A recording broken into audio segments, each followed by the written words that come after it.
Hello fellow space fairies! Yay, space fairies. It's all good. Today I'm painting another one of my Etsy commissions, and these are still for sale on my Etsy, if you're interested. In my last painting video I spoke to you about my entire history with art, and now I am an artist. And on the side I am also an actress, so it is only fitting, I feel, that I also talk about my history with acting, performing. See, I'm in two minds about this because I know very clearly that I knew I wanted to be an actress from the age of 11 when I first saw the Cats musical. But actually I've been really involved and really passionate about performing probably my entire life. I think before I was 11, when I loved to perform, it was because I loved the attention as opposed to the craft of it all. But either way, I just loved being on stage and I liked people paying attention to me and praising me, and I liked taking stage bows at the end. So all through primary school we have nativity plays. I don't know how globally this tradition stretches, but it's a play about Jesus. And when I was in year 2, I want to say, so when I was really, really young, but partway through the year we got a new teacher, and by way of introducing myself, I immediately went up to her and said, "Hello, Miss Davis. Please, for the Christmas play, can I not be the donkey?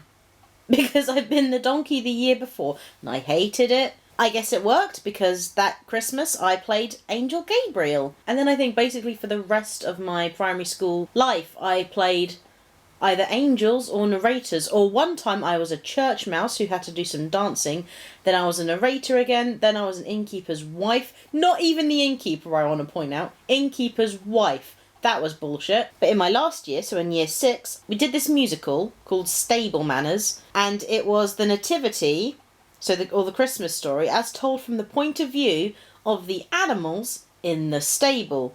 So you had the 3 main characters were a cow called Bessie, a chicken called Chuck, and a sheep called Cecil. And I was Cecil the sheep.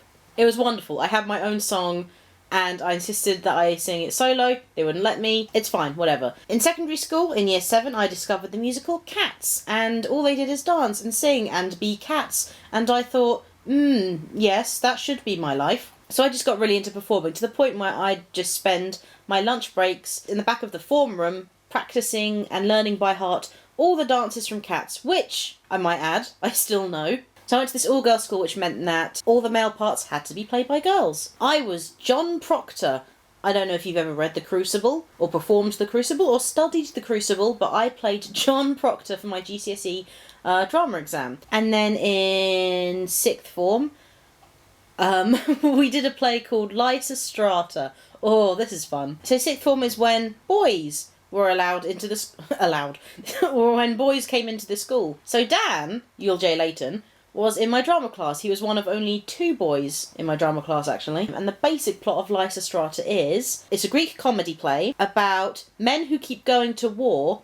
So the women say that until the men stop going to war, the women just will refuse to have sex with them. Just straight up. So it was a really funny play to begin with. And then our drama teacher had this brilliant insight of turning the whole thing into this kind of 1940s musical. So now we've got boys in the class. We've got Daniel J. We've got Andy, arguably. And somehow I'm still cast in the role of Captain of the Men. And I was delighted with that. Actually, Cecil the sheep was a man as well. And we definitely had boys in primary school. John Proctor is a man. Oh, and then I went on to play Mole. I'm pretty sure this isn't an accident either. I definitely preferred playing male roles. Still do, actually, to some degree. Actually, sidebar, while we're on this, if I could play any parts in any shows, my absolute dream roles to play on stage, or in film I guess, would be either Max Bialystock from The Producers, a man, the Plant from Little Shop of Horrors, usually a man, or the Phantom of the Opera.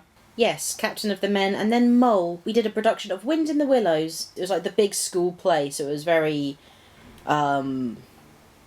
big, I suppose. But the 4 main characters of Mr. Toad, Mole, Ratty, and Badger were just played by teenage girls, essentially. And none of us used our original voices. We all had to put on a voice. I was Northern, and quite high-pitched. I had to sound like this. I basically had to sound like an old Northern lady, even though Moley's definitely a man. And all my character did for the entire play was complain, so I just sounded like this old, complaining, old, whiny lady from the north of England, I should add. But at least I didn't, damage my voice like one of the girls did.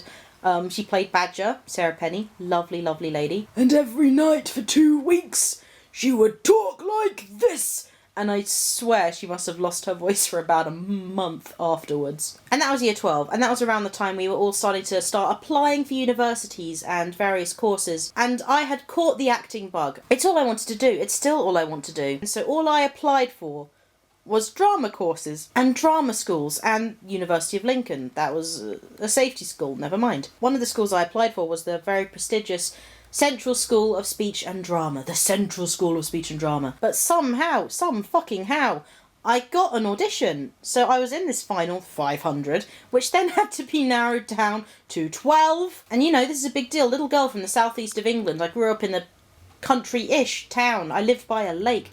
And here I was in the big city, in the capital, among drama students and famous people, maybe. And I go to the audition, and I sing Springtime for Hitler. That's Springtime for Hitler. It's a very valid piece from musical theatre, but not one that they apparently take kind to at the Central School of Speech and Drama, because, funnily enough, I was not invited to join their course that September. Less than a week later, I went to an open day at the University of Lincoln. I loved it so much that I turned down the offer I got from the Guildford School of Acting. What the fuck? When I didn't get into Central School, I was crushed, because in my mind that was the only way to get what I wanted, which was to act. But my mum told me then, and actually still tells me to this day, that there's more than one path to any destination. And if acting school decided that they could do without me, I guess I must have decided I could do without them. No, I'm not as far progressed as I thought I would be in an acting career by now, but I'm definitely on a path that could lead me there or anywhere else. And what's stopping me from performing all the time anyway? I did this stupid music video with a dog, I did a stupid comedy video with a box of fucking pasta, and one summer I was a chorus girl in one of those beautiful sequined gowns, performing on stage at the Minnock Theatre in a production of The Producers, the very same musical that stopped me from progressing in my audition at Central School. It's a completely bizarre world, and it makes me wonder if I have any control over the direction I'm going in, but I trust it. I trust that my decisions were the right ones for me. I trust that